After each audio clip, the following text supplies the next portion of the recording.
And B-25, do you see an aircraft down to your left? Stand by. Under 1 people. Did not. What are we looking for? Possibly a downed aircraft off the approach under 36 left. Yeah, we got it. He's on fire just off of our left side of the tree line. Roger, thank you. Just south of that quarry area. Thank you. Ready, go. Part 2 to this video, I'm going to show you the recap of 2024 and who died in AirVenture 2024.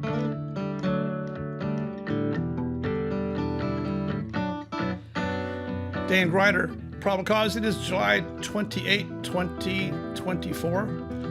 Just back from Oshkosh. Yes, I know it's hard to believe, but we did run up there for a day due to some of the things that were going on and the crash and a few other things. I'll tell you all about that. I know you're here because of the title and you want to hear about the EAA lawsuit. That's not my lawsuit. I was a consultant and helped and designed and worked with the people doing the suing. And frankly, I'm not a fan of lawsuits. I'm not a fan of frivolous, stupid lawsuits.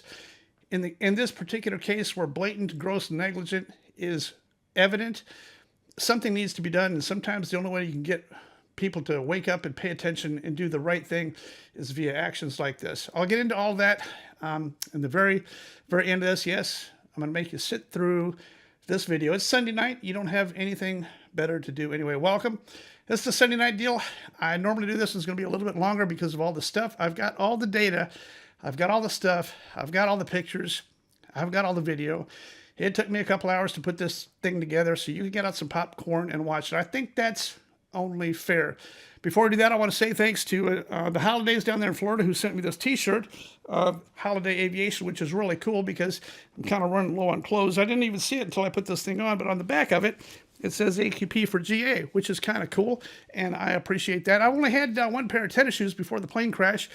I had in mind to wash the blood out of those and keep on going, but I only got one of them back. So now I've got a half-bloody tennis shoe, and that's my foot now. The problem is that tennis shoe is the left foot. I still can't wear a shoe on my left foot yet, but it's all good. Eventually, I will replace that pair of tennis shoes, and I think I'm going to be all good. Somebody else sent me, Brenda Allen and her husband sent me a nice letter. I told you about that last week, but they also sent me a pair of socks here, and check this out. It's got Jennifer's picture on there. No, Jennifer and I are not married, but these are definitely socks, so that makes these premarital socks. We're not married yet. Jennifer Hamidi, NTSB, and I'm going to wear these with pride wherever I go, wherever I can, and I appreciate that. Tonight's video, we got a lot of accidents. We got 17 of them for the month of July so far, but we're actually still doing pretty good. I'm going to put this up on the screen here. Here's the accident data, the sheet so far for July. I know you want me to get to the EAA stuff and the lawsuit and all that kind of stuff. I will. Those of you that just want to see the accident data and stuff like that, I'm skimping a little bit on details just because this week has been so crazy busy. Dylan and I were on the road. We took us to Cherokee. We flew up near Oshkosh. We did not fly into Oshkosh. We parked the airplane and rented a car and all that kind of stuff. This week's going to be a little bit marginal, a little bit thin on the data, but I will talk through each one, and I do have a couple of corrections I'd like to make from last week's video. Last week's video was part 1 concerning EAA culture. You know, they talk about the Boeing safety culture. This has to do with EAA's safety culture or lack thereof. This has to do with EAA's money culture. They're placing money ahead of safety. They don't even have to spend hardly any extra money to make a few huge changes and make everything so much better, but they won't do it. EAA, in my opinion, is purely revenue, purely money. That's how come a Chick-fil-A sandwich costs you $18 on the field. They've got it locked up. You can't even, if you camp out at AirVenture, you can't even get a ride in town. They've canceled all the shuttle buses where you can go in town and get something to eat. If you fly in, you're locked in the field and locked in their restrooms, their showers, their food, and all their stuff. Don't get me started. I love AirVenture. I've had a great time up at AirVenture. I think it's gotten a little bit money grubbing for the average family, the average person who wants to fly in and camp out and have a good time. It's way too expensive, and I think EAA is way over their head. I think they should slow down and make a good look at some improvements that they could make for all. Otherwise, EAA, AirVenture, the fly-in portion of it will be a thing of the past eventually if they don't wake up and fly right.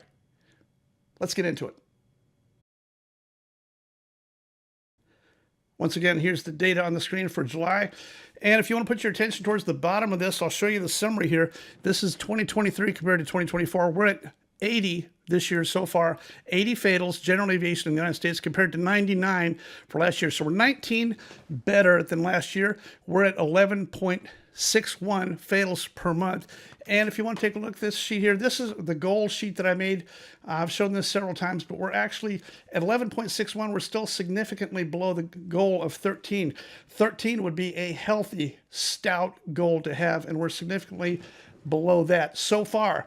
Now, you've got to recognize that only 7 months of the year are done. Anything could happen. But if you guys would learn to fly straight and level, obey DMMS, and use AQP, and lower the nose after you have your engine failure, you would do a whole lot better staying off of my data sheets. Let's look at number one on here. This is July 2024. Number one, 739 Golf Victor. That's the 172. That's the full flap go around. We've already talked about that. 786 Alpha Echo, that's the GB1, that's the too low acro. The preliminary came out on that, way too low for his stall spin. The Scorpion, loss of thrust. This is a helicopter out in Kansas. Vincent Faber, age 70. They think he had an engine failure in that thing at about 100 feet. There is a bell curve of, I'm not a helicopter guy, but there's a bell curve on where it's possible to auto-rotate. The 7GCBC, loss of thrust on takeoff. John Hendricks, 40, out in the state of Washington. The Allegro, I still don't know very much at all about this accident. Number 6, the 182A. This is VFR into IMC. Adam Plummer, age 59, had 3 people on board. The 182A is an old 182. All very experienced skydivers, couldn't get out of it. And then the one I want to talk about real quick here is the PA-28-161 down in Florida. I previously had this as wing fell off in flight. Now they're telling me that it looks like that the wing separated the aircraft after it hit the water. I haven't been able to see any pictures of that yet, but the wing did float a long ways away from the airplane. What would cause this airplane to stall at 50 or 100 feet, I don't know. They were doing touch and goes. Was it a messed up go-around? Was it a speed problem? Just don't know yet. The next one is the 402 Bravo. That's that air sampling state of Maryland 402 flying around. Single pilot, ended up short with an engine failure in the water. Robert Merlini, age 56, could not get out of it. The BE-60 in Ohio, mishandled abnormal. Jaudet Kamwam, 54 years old, did this high circling approach to a very, very long runway day VFR. Got down, was still too high, too fast, tried to go around with one side shut down but not feathered and the gear down, and he did not make it. He ended up VMC rolling to the left side of the airport. That was totally not good. That could have been handled so much better. The 208 out in New York, that's Melanie Georger. She was only 26 years old. That's the skydiving Caravan jump plane. And then 751 Tango X-Ray, that's the T-51 Ohio. I'm going to put a picture of this on the screen here. Here's the wreckage, and here's the guy. I've got a lot of reports. This was the guy that actually owned Titan. Remember, the Titan is a scale composite of a P-51. It's got a V8 water-cooled engine in it. Kind of a cool airplane, very, very strong airplane. This is the 75-year-old guy that owned the company. He was going out to give a demo ride to somebody who was standing right there and ready to go, but he wanted to go do a test flight for some reason. There was something on the airplane that he was not sure of. He wanted to do a test lap just to make sure everything was good, which turned out to be a great idea. He made a solo lap around the airport, made a takeoff, flew around, made a low pass on the runway, and in the process of the low pass, the propeller left the airplane, and then other pieces also left the airplane. No idea how. I'm just not a T-51 guy. I will say, however, that propellers for this Titan T-51 have been very hard to come by.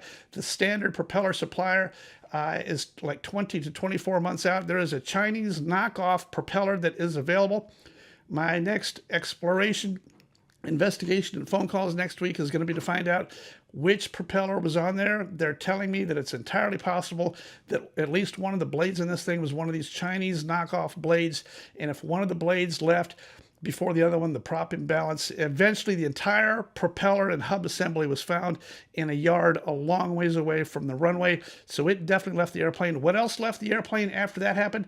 Don't know, but the pilot is definitely deceased. Our deepest respects and condolences. Everything that I've heard about this guy, I never met him. They say he was a very nice guy, very safety conscious, very procedures oriented, and just the fact that he elected to go make this test flight and burn some gas with a demo customer standing there wanting to fly it tells me a lot. I appreciate that. If there's any kind of a question, I think you ought to take this thing up and give it a try yourself before you put some unknowing soul in your airplane and go replicate that. Could have had 2 lost on this one, instead just the 1. Here's the next one, right after the T-51 where the prop fell off. This is the Lancer ES up in Oshkosh. I put down here ATC caused. Sean Tomervik, age 37. We're going to talk about this in detail in just a minute because I went there. I went to the crash site. I've got the information. I'm going to hold that till the very, very end here. We'll talk about that. The Beechcraft A36. This is a loss of thrust on takeoff. The impossible turn.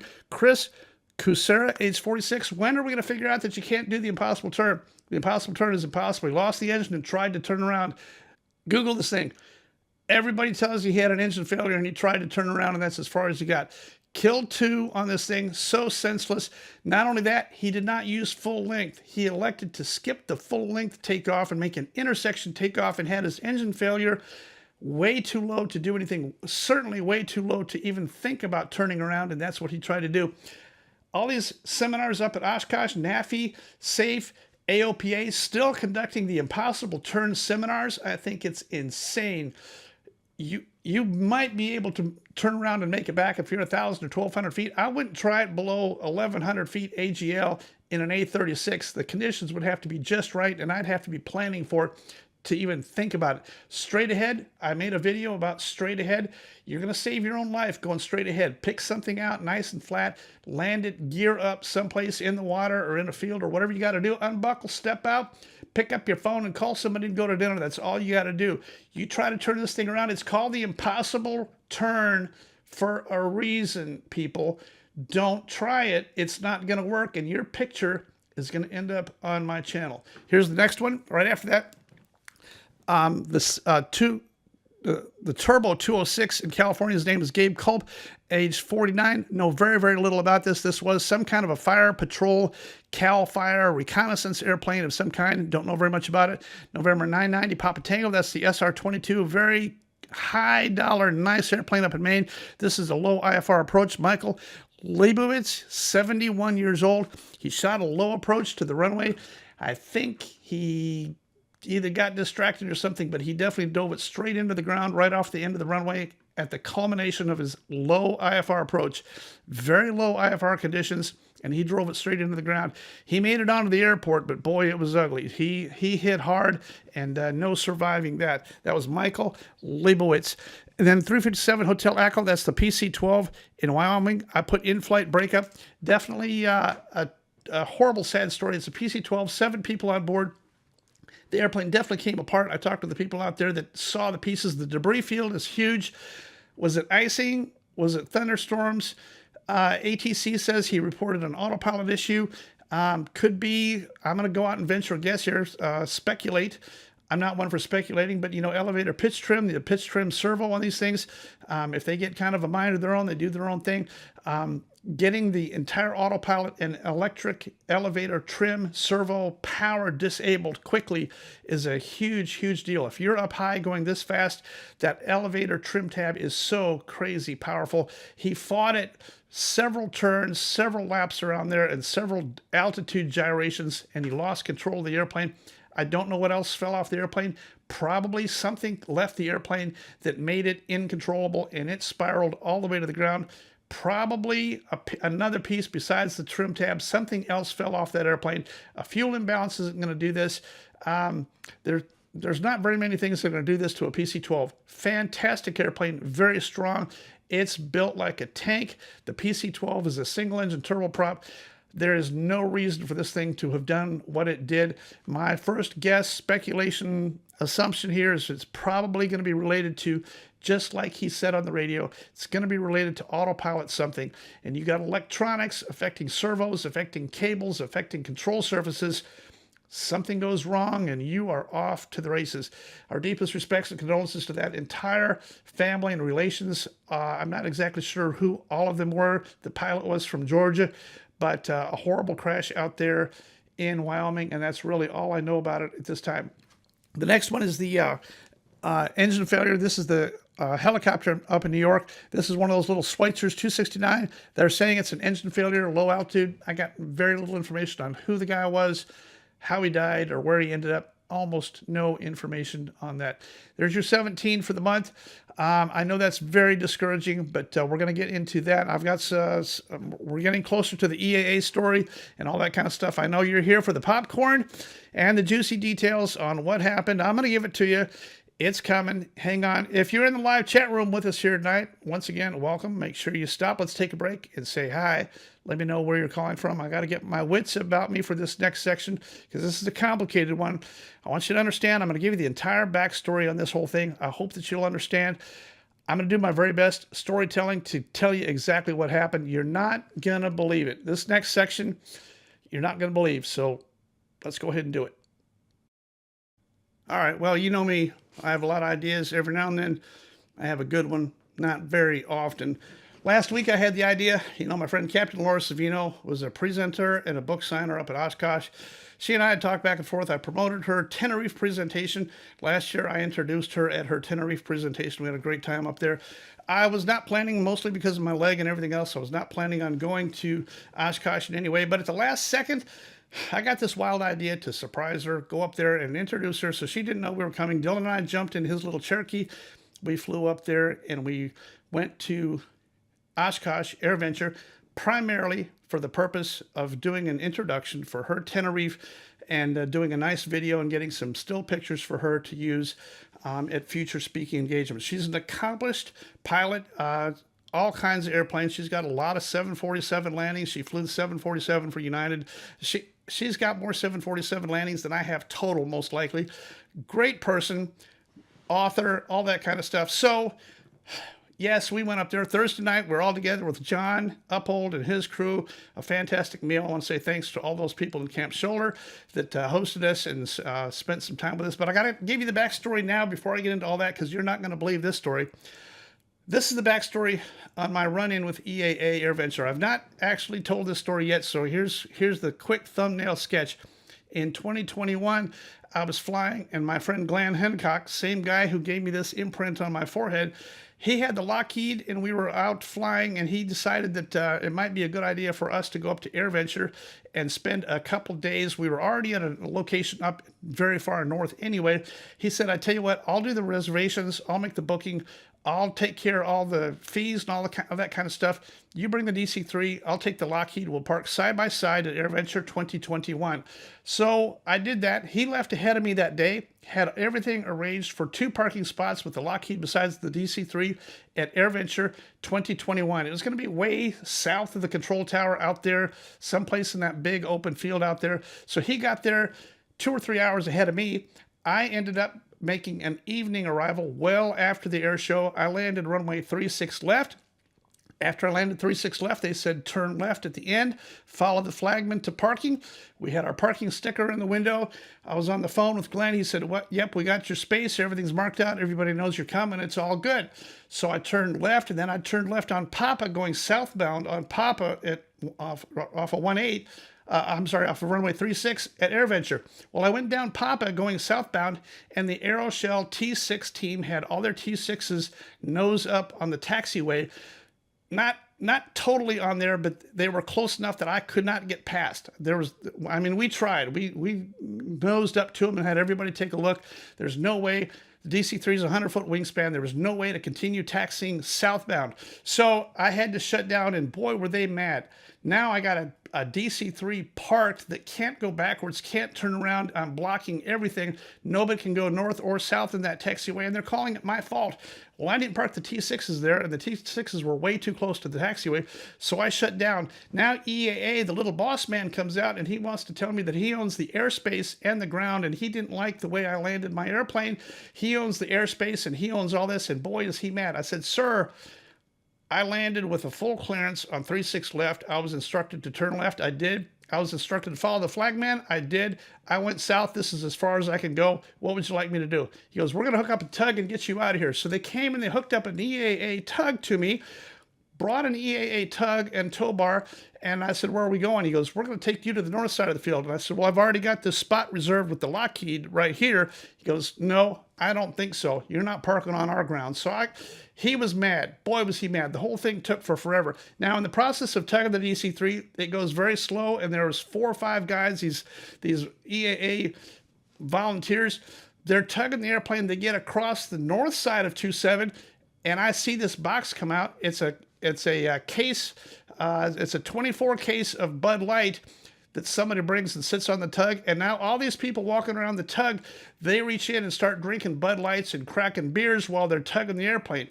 And I said, I think we ought to hold off on our drink until after the aircraft is moved and secure. And they basically told me how mad they were at me and all this kind of stuff. The sun's going down. It's time for us to start drinking. So I took plenty of pictures and video of all these EAA guys drinking beer. They were bachelor guys and EAA guys, and I took plenty of pictures and video. I thought, well, maybe I'll need it later. Now, the next morning, I got the airplane parked. The next morning, EAA brings me out a letter. I'm banned from the airport, EAA, for causing trouble. And I said, sir, I didn't cause any trouble. I followed every instruction, and I'm not the guy that was drinking and operating airplanes. So I went and talked to the guy at Bachelor. He's the manager there at Bachelor. He wanted me to know that the people who were tugging the airplane, his Bachelor people, it was completely legal to drink and drive and tug my airplane because they were not on the clock. Listen to this.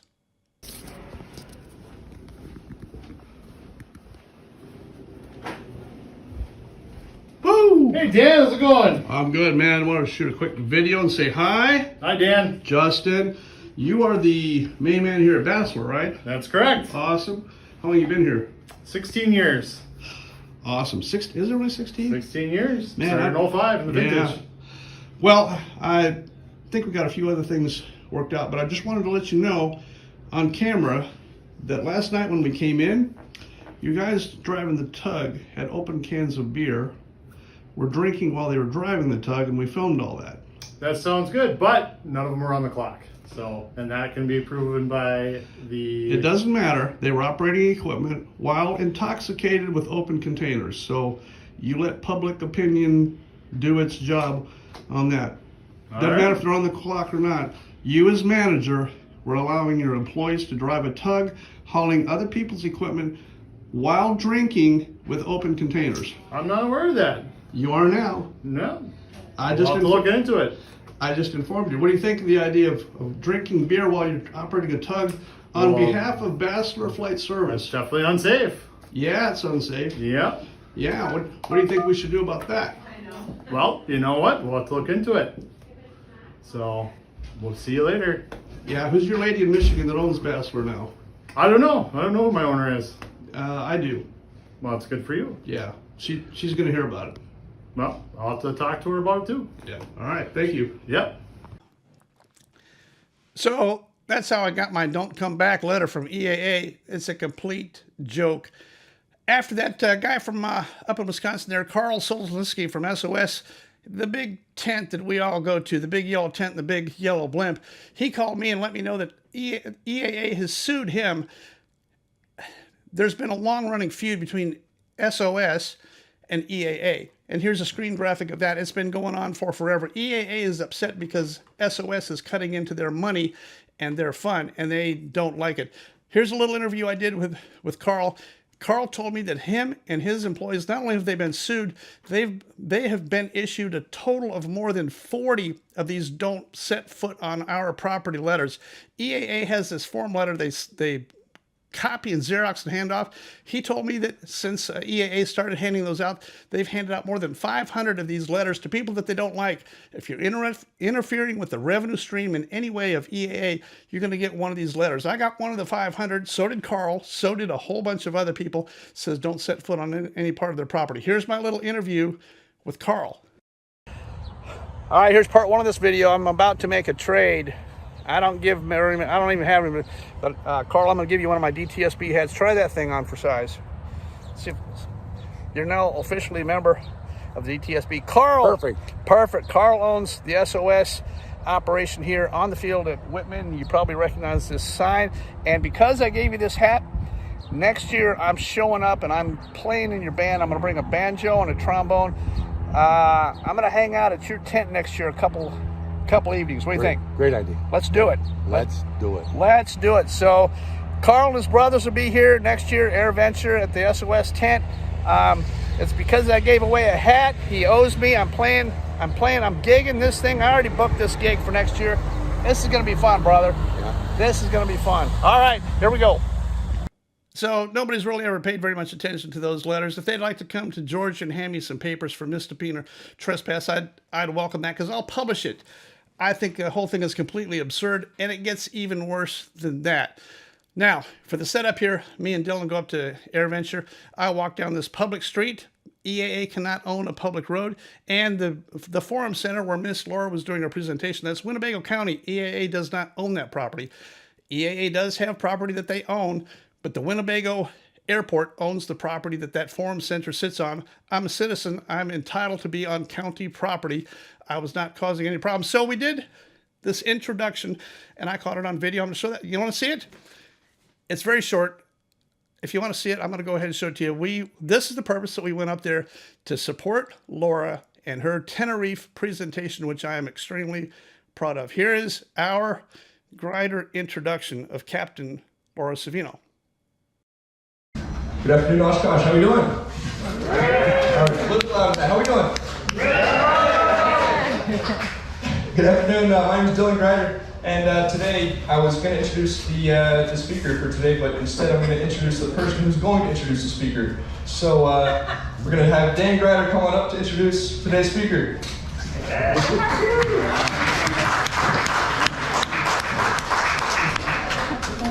Introduction section. It's okay, just a little airplane accident, not a big deal. We're okay. Thank you for coming out. Got to make it a little bit entertaining. Captain Laura Savino is here. This presentation on Tenerife, I've seen it several times. You're in for quite the treat.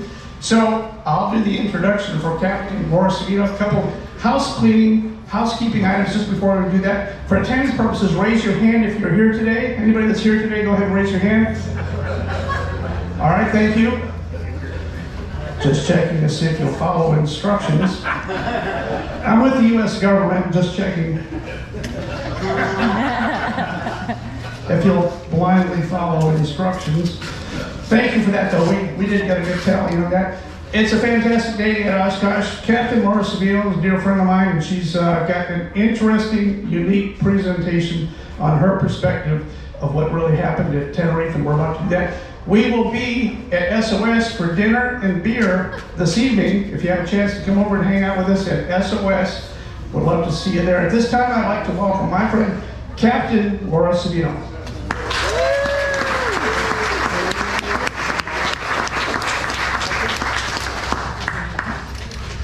I'm good.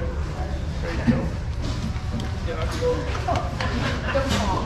Dan, what time it is? What time it is? 6? That'd be too easy. Okay, first of all, I had no idea he was going to do that. Second of all, I'm not surprised, but I had no idea he was going to do that.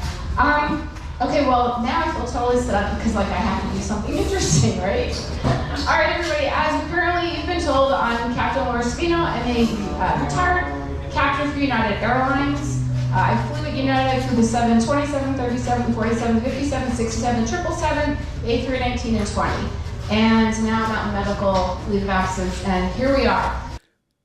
Now, during the course of the presentation, I scooted around and took some still pictures. I got 20 or 30 really good still pictures of Captain Savino doing her Tenerife presentation. Here's one of them. And then I was informed by one of the people in our group, we had 5 or 6 people in our group, that EAA was there, and Dan Milliken and Charles Cook were also there, and they've called security because they're aware that I am on the property. So they've called security, and all of a sudden I'm noticing a beehive of activity all around the area. Here's a picture of Charles Cook. Here's a picture of Charles Cook walking. Here's a picture of the security team that huddled. They started bringing in scooters and all kinds of stuff. Well, I promptly avoided the situation and made myself scarce. I'm on crutches. I can't go very fast. But by the time they figured out, they were thinking that I was inside there watching the forum someplace. They waited for the whole thing to conclude. And then I don't know what they were going to do. EAA security is like a patrol boy. They got no guns, no badges. What are they going to do? Apprehend me? So after it was all over, there must have been 20 of those people all looking for Dan Grider. It was extremely exciting. But by the time the thing was over, I was long gone. And they could not figure out how I could not be in that building. But I wasn't. So then their idea was for each one of the security people to team up, put 2 security people on each one of us, including Dylan, and follow him under the pretense, under the theory that Dan is going to meet up with one of them eventually. And when Dan meets up with them, they'll nab him. Like, what are you going to do? Are you going to tackle me or what? I mean, is this AirVenture? Seriously? Is this AirVenture? So here's a picture of EAA security following Dylan. They followed Dylan for 2.5 hours on the grounds. They stayed within 3 feet of him. They had a security detail on each one of the people that was in my group following him. And now I got a lot of pictures of the people that people took of EAA security following my people. We all had credentials and wristbands. We were fully paid. These other people have nothing to do with it. Now, the real kicker here is that Charles Cook himself followed Laura Savino to her next event, stayed within 4 feet of her, went to her booth, and stalked her while she was signing books. And she sent me this text. I'm going to show you this text on the screen. This is Charles Cook that took the time and effort to follow a woman to a book signing where she's signing books for children and young people interested in aviation. I think there's something creepy about the whole thing. Dan Milliken from the Taking Off channel and Charles Cook, this is their whole thing. They ended up following us all that afternoon. They never did find me. The security people ended up following me all the way to where I picked up Dylan, and they had a security detail on a scooter when I picked up Dylan. He was walking, I picked him up, and now we're on public streets. There's a scooter, a motorized scooter, with security chasing a car on a street. It could not be more bizarre. EAA, seriously? You don't have anything better to do? I think you do have better things to do, and we're going to talk about this next accident. Your safety culture, your negligence. EAA got sued. The reason I went up there is because EAA got sued. They got properly served on Wednesday, and I went up there to meet with the consultants and the lawyers and the team that put together the lawsuit. This has to do with the accident from last year where the gyrocopter hit the helicopter. They deserve to be sued. This entire thing, it's a huge document. I got a copy of it before it was served. It's now public information. I'm going to show you a couple of screens off of here, but the word negligence, EAA negligence, is mentioned so many times. It is negligence. You can't operate a Class D inside of a Class D. They got no control tower. They got no operator. They got no waivered airspace. They got no air boss. They got nothing. The entire thing is completely insane, and they want to chase us around on golf carts and scooters for doing an introduction for a female speaker. It's so bizarre. I'm speechless. Let's go on to the next thing here. I've skipped that accident, November 18 Bravo Golf. That's the Lancer. I'm going to let you listen to the communication coming in from Fisk.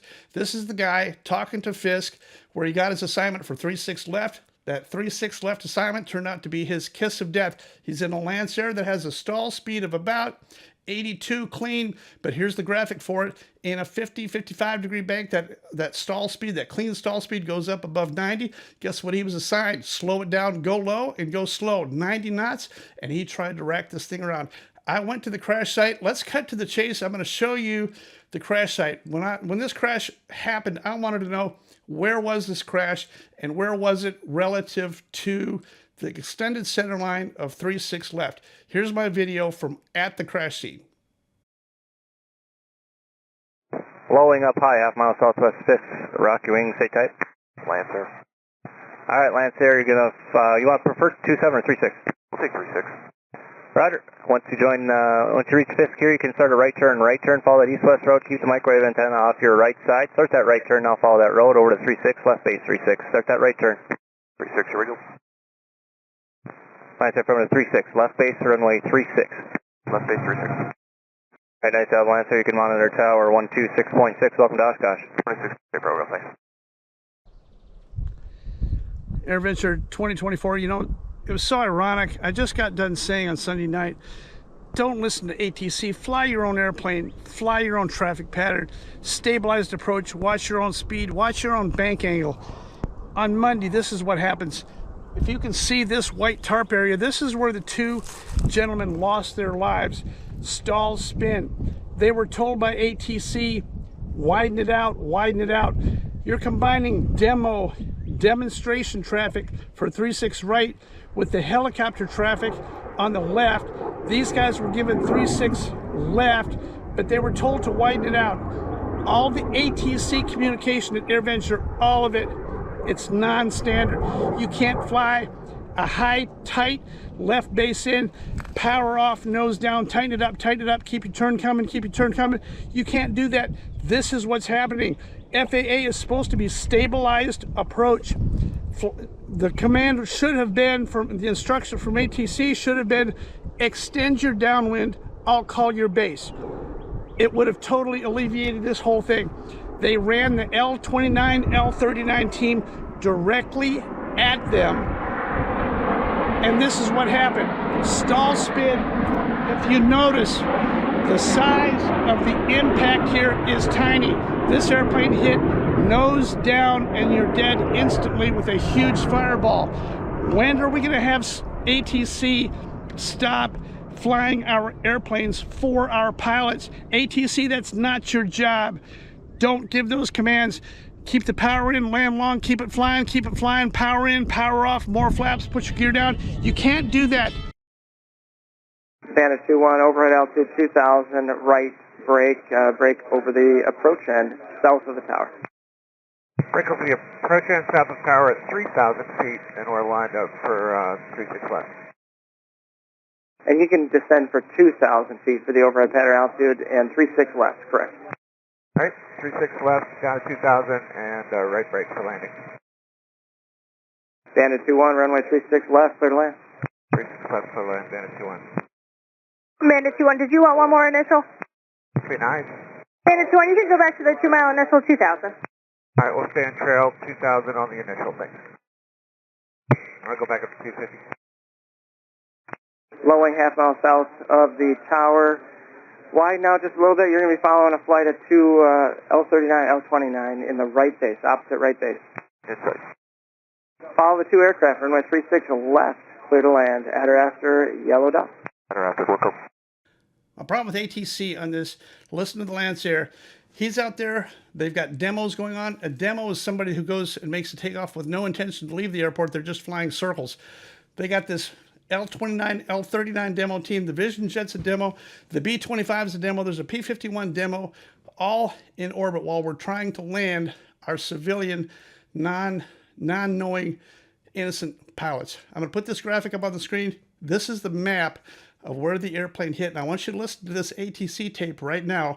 These are the last words where they gave this guy the instruction to widen out. Now, if you're left base for 36 left, what does widen out mean?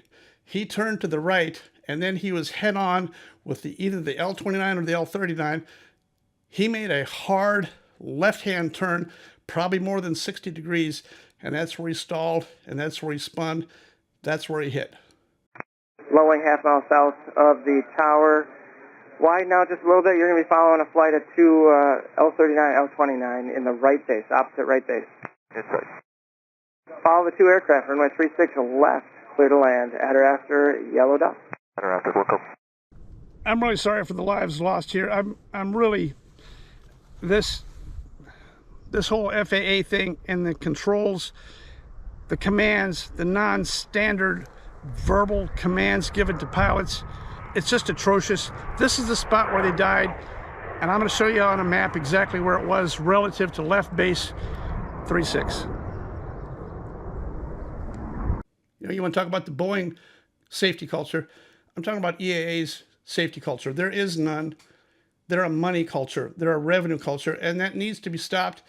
I don't want to shut EAA AirVenture down. I think there are some improvements that need to be made. This entire thing of flying a traffic pattern at 1,800 feet and ATC giving you the order to descend now, keep it tight, turn it in, keep the turn coming. ATC, I've got all the audio from all these things. I'm not going to play them now, but it's horrendous. They're telling pilots when to put the gear down, when to put flaps down, what to do with their power, add power, chop your power, nose down, turn it hard, turn it hard. ATC, you can't do this. Remember, the arrival rate is the arrival rate. AirVenture has an arrival rate. It doesn't matter how low or how crazy your bank turn is, the arrival rate is the arrival rate. You can fly a nice downwind, base, and final and fly a stabilized approach. This is FAA encouraging non-stabilized approaches. It's like an insane commercial maneuver required. Most of these people have never done anything like this, and they want you to crank the airplane over and land. Look at the Diamond Twin Star. They followed the EAA video, and I'll show this to you again here. Here's EAA produced a video on landing left downwind for 1-8 right, and here's what happened. And let's say Tower said, okay, we need you to turn and aim for the tower cab, which is inside the blue dot. So now I'm going, oh boy, this is tight. I'm going to make sure my gump check is complete here. Gear is down, verified. And I'm looking at the blue dot. If I'm turning, I'm going, wow, I don't have much left, so I'm going to dive for the runway. So I'm fully configured, which is good. I got my gear down. I got my flaps out. I'm fully configured. I'm heading for the tower cab as assigned, and I'm looking at the runway left going, oh boy, I got to get down. 6 Echo Romeo, runway 271260 So we're already halfway along the base. We're below our 200 feet. Way below, way below. So now as I'm getting in here, I'm going, oh boy, I got to get in here, and I'm going to be tight, and this is looking really ugly. Oh, you've got 30 degrees of bank, and we're below 50 feet. This is not where you'd want to be, but this is what people will see. This is bad. No, I'm going to go overshoot through the a little bit. Yep. This low to the ground. We're going to go around. Yep. Good call.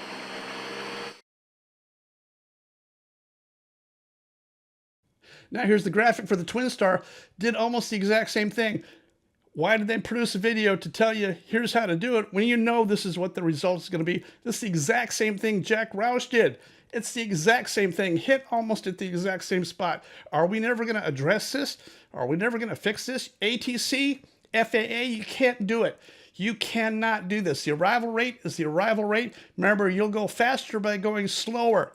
Slow down, you're going to hurt somebody. FAA already told you, fly a stabilized downwind, base, and final. You can't pack any more airplanes in there by requiring steep banks and all this aerobatic maneuvers by pilots trying to land on an orange dot. We don't need the dots.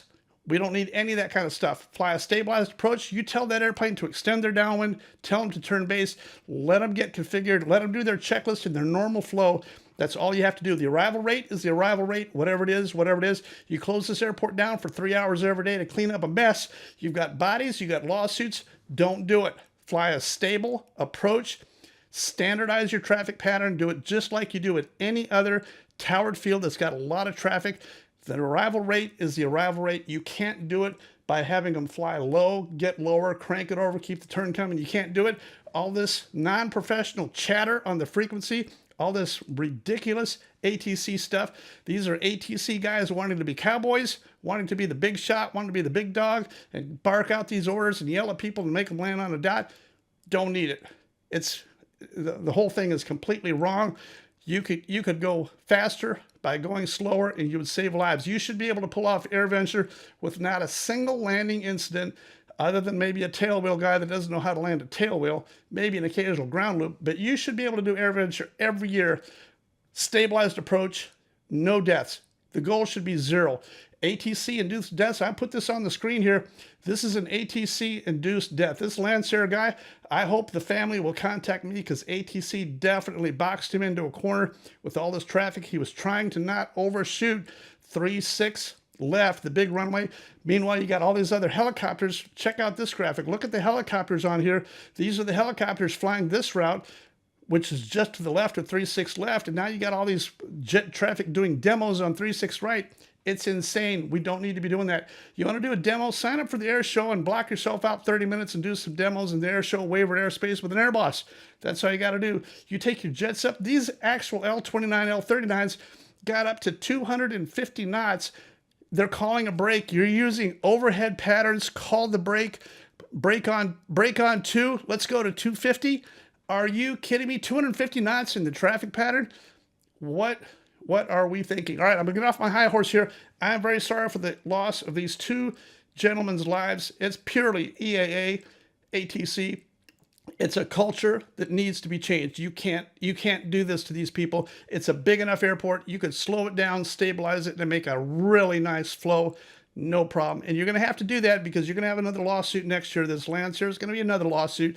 It's EAA culture, EAA safety, lack of safety culture. It's ATC. And yes, FAA next year will probably be a named defendant in this as well. In the helicopter crash, the FAA is not a named defendant yet, but they're about to be. I'm going to talk about the lawsuit next. And here it is.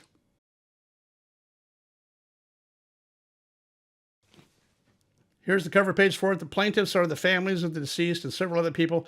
They're also adding the owner of the Mooney that got smashed because he did not get anything recovered. They're also adding the person who is the passenger in the gyrocopter who got severely injured in this. He is also now on the plaintiffs list as well. It's going to be massive. You don't have to be a genius to figure out EAA cannot do what they did. If you read this complaint, this huge lawsuit in the complaint, they spell all that out. It's impossible. They have no waiver. EAA has no waiver to do what they did, and they did it again this year. You're holding yourself out there. You're taking a huge risk by running a cowboy operation like this with no waiver, no protection. You haven't thought about it. You haven't done anything. You got no air boss. You got no air traffic control. You're inside of a Class D, and you're letting all these people do all this stuff just because you're EAA and you want the money. It's ridiculous. And I'm going to work on the Lancer one for next year. This one, I was up there specifically to talk to the lawyers who wrote this and masterminded it. I'm going to do some expert witness stuff for them. I'm also going to finish doing some writing and some technical writing on the Class D operation and why it is so messed up there. I am not anti-EAA. I'm not anti-AirVenture. I just think that this entire thing is completely messed up. I think Jack Pelton at the head of EAA should be man enough to sit up and pay attention and take the bull by the horns and do something. Remember, Jack Pelton, CEO of EAA, he got there because he got fired from Cessna. I'll show you this on the graphic screen. Turns out Jack Pelton did not have any kind of a college or master's degree, which he claimed that they had. Once the media found out about that, Textron at some point let him go after that. You probably didn't know anything about that, but yes, Jack Pelton used to be the CEO of Textron. Yes, he was. He ended up CEO of EAA AirVenture because he lost his job at Textron, and it all had to do with the fact that he had no college degrees, as he claimed, which is kind of ironic. Jack, I think you should sit up, pay attention, be a man, and fix this for next year. There's going to be more people die. You've got the opportunity. You got 1 year to fix this thing, and I think that you should. That's what happened this year. My apologies, my sincere apologies to Captain Laura Savino, who had no idea about any of this stuff and got the brunt end of a creepy guy who scared her to death. My apologies to Dylan and the rest of my friends who got followed around for no reason and stalked and hunted down by EAA security. It's not fair. I want to say thanks to all those people who saw what was going on and took pictures of EAA following our people. I totally feel sorry for Dylan, alone at AirVenture for his first time, not knowing where to go or what to do and why these people were following him. Even when he left EAA grounds, they still followed him within 4 feet of him on a scooter. You talk about intimidating. That's just almost terrifying. Who are these people? Do they have guns? What are they going to do? Who are they? Not fair. Not cool. EAA, Dan Milliken, Charles Cook, I'm pretty disappointed. You do that to my friend, Captain Laura Savino. Not good. Not good. Sorry this video went so long. I'm going to get this thing up and on there. That's my EAA AirVenture report. Part 2, I told you it was coming. I got more FAA tapes. I got more FAA confessions. I'm going to play those. I got a lot more stuff. It's not going to get any better before it gets more bloody, and it's fixing to get even more bloody. EAA, if you want to send me something, go ahead, because I'll publish it. I hope you do. It'll make great content. I hope you send me something for doing the introduction of Captain Laura Savino this year at a forum. I hope you do. Let's do it. I'm going to get out of here and get this video up and on the air for my tiny little itty bitty. Oh, sorry. Before I go, I wanted to give you one quick deal. I'm not bragging, but I want to show you how the data works here. Everybody's always talking about subscribers on YouTube. I'm a tiny little itty bitty fledgling YouTuber, but I'm going to show you what the data is here. YouTube does everything in terms of significance on minutes watched. All they want to know is if people are watching your stuff. Here's the data on the screen here. Aviation 101 has 314,000 subscribers. In the last 28 days, they've had 3 videos. They've done 27,000 hours watched, which is 1.6 million minutes. Mike Patey, 383,000 subscribers. He's done 1 video. He's got 8,300 hours of watch time. Flight Shops, 361,000 subscribers. He has 3 videos on the air in the last 28 days. 14,500 hours of watch time, or 0.9 million. Dan Milliken, taking off. He has 103,000 subscribers, 9 videos, and 3,600 hours of watch time on his tiny little itty bitty fledgling YouTube channel, a total of 0.2 million. Me, I'm at 109,000 subscribers. I have 4 videos, 60,600 hours. That's 3.6 million minutes watch time in the last 28 days. I typically hover between 4 and 5 million minutes watched. So no matter how bad you hate me, people are watching my stuff. Yes, they are, and that's why Milliken hates me so bad. I can produce this video, get it up and on the air, and people will watch it. Yes, people are going to watch this. I feel sorry for people like that have to live in hatred and stupidity and call EAA security because we celebrated Captain Laura Savino's Tenerife presentation. I truly feel sorry for those people. Now, I'm going to get out of here and get this video up and on the air for my tiny little itty bitty fledgling YouTube channel. Dan Grider. Probable cause.